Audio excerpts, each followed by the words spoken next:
So when you're a migrant worker in a new city, it's even more difficult for you to strike. Because you risk losing, you don't even have a proper home sometimes. So the people who are working in, say, New Delhi railway station, working there, when I went to meet them, I sent you that printout yesterday, which has a thing called when the train stops in New Delhi. Most of them are Tamil workers working in New Delhi railway station. They've been brought here on a contract. And they have to listen to the contract. There's no question of a strike. Because you're here basically because you won't do the same shit job back in Tamil Nadu, in Chennai, Madras. So you come all the way here and do it, and you tell your back home that I'm doing a job in Delhi. But okay, economists know this. This is what fascinates me. How, okay, it's not the old-fashioned slavery, but how something approaching that, it's exploding again. You know that today, I think, not tomorrow, they're opening the highest building in the world in Dubai, no? Is it? Okay. Yeah, it's really crazy. It's over 800 meters, you know. They even claim you have different weather, how do you call it, zones. With the weather zone. Yeah. That up on the top, it's 10 degrees less already than down.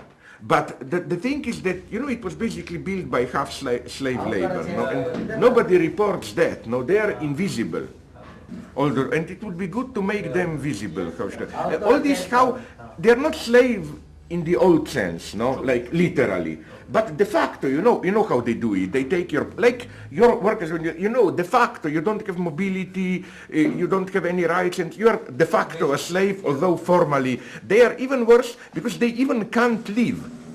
Their passports are taken. There's a story again in the front page. The stowaway who came away from Jaipur. You know. Ah, yeah, I remember. Yeah. Yeah, he came away. He had the same problem. He had just 1 acre of land. You know, he sold that off. Yeah. And he was making about 2,500 rupees. You know, which is say about how much? It would be about $50, about $100 kind of a month. Yeah. He got a much better option. So he went to Saudi Arabia to work, and the job conditions were so bad that he had to. I know. I also read. Yeah. I saw it. It is in today's newspapers. Yeah. But also they trick you. I read somewhere. What's the trick? They first promise you high job. Once you are there, they take your passport. They told you it was a misunderstanding, but on the top of it, they claim we had costs bringing you here. So you cannot even leave because first you must earn to pay for the trip here and so on. So you are de facto a kind of a temporary slave, I mean, no? And this guy, he had sold off his land and everything. So he cannot return even, no? And it's just not about the money. It's also the kind of social alienation you have. Yeah. No, it's, I read a report. A journalist tried, masked as a tourist, went to Dubai, and looked at, okay, all these wonderful buildings, who is doing them? First he discovered the death rate is horrible. You know, on these mega high buildings, workers work, they drop like flies. Every day 1, 2 die and nobody, sorry, but I talk too much. I'm here to learn. I'm sorry. Now they'll make this presentation on manual scavenging. So they give you an idea of what they're working on and what is this whole target at 2010. And Wilson and Anuradha will take over now. You are nonetheless the boss then. You will take over. I mean, of course, Anand and other friends, it's a great pleasure, privilege to have Žižek here. From an ex-communist country, which maybe some of you remember, it was probably even in your news all around the world, there was a heavy civil war in the early 90s. Ex-Yugoslavia. And it was quite a shock because, you know, we in Europe, we tend to be not a little bit or not even just a little bit, but a lot of racists, you know.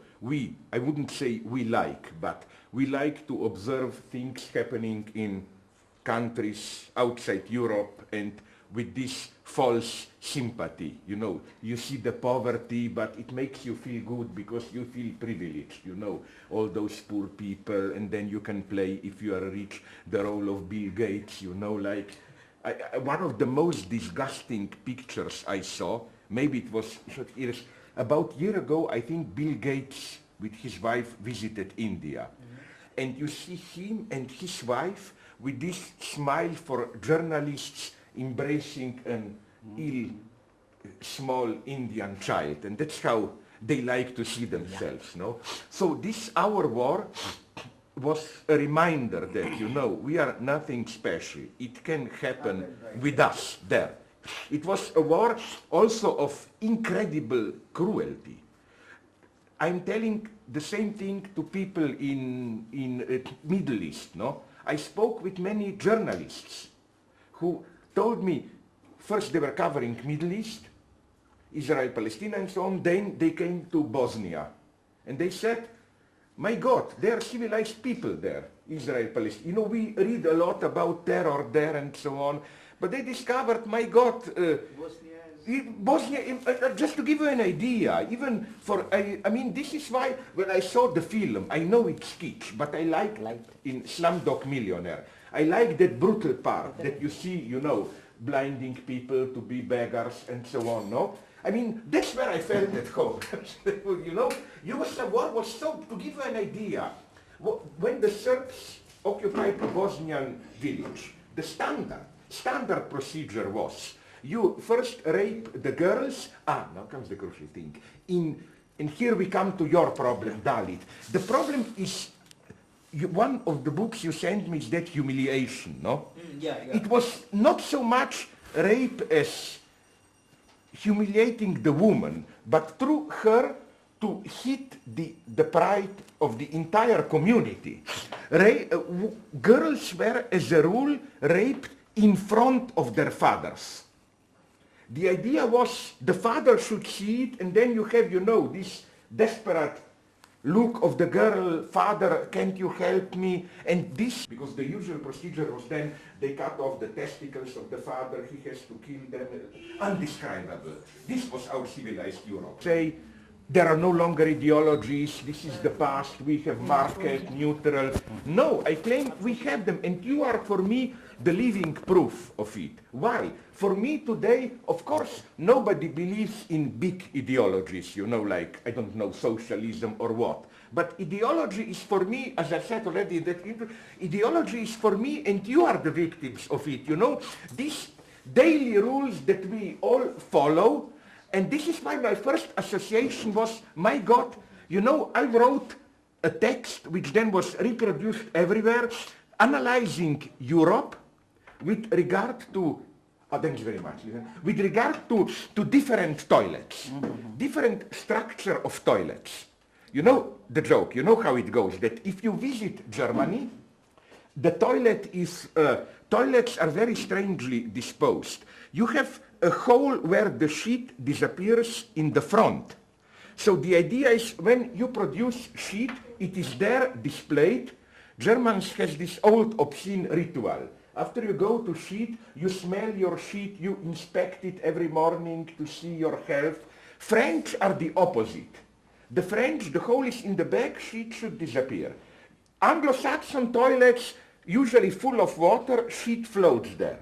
And then I asked myself, why this difference? And I discovered the whole ideology is in it. You cannot explain it pragmatic. And this, okay, we can talk about this later, don't want to talk too much. So what I wanted just to say is that that's why you are so fascinated. First, you live in a society which is officially egalitarian. You shouldn't even exist. Everybody is illegal and so on. But this is our paradox today, that how, even if officially there is no longer racism or hierarchies, people still practice it. At this everyday small level things go, and this is what interests me so much. How, you know, you are the living proof that globalization doesn't necessarily mean it has its good aspects. But globalization doesn't mean we will all become like upper middle class Americans, no?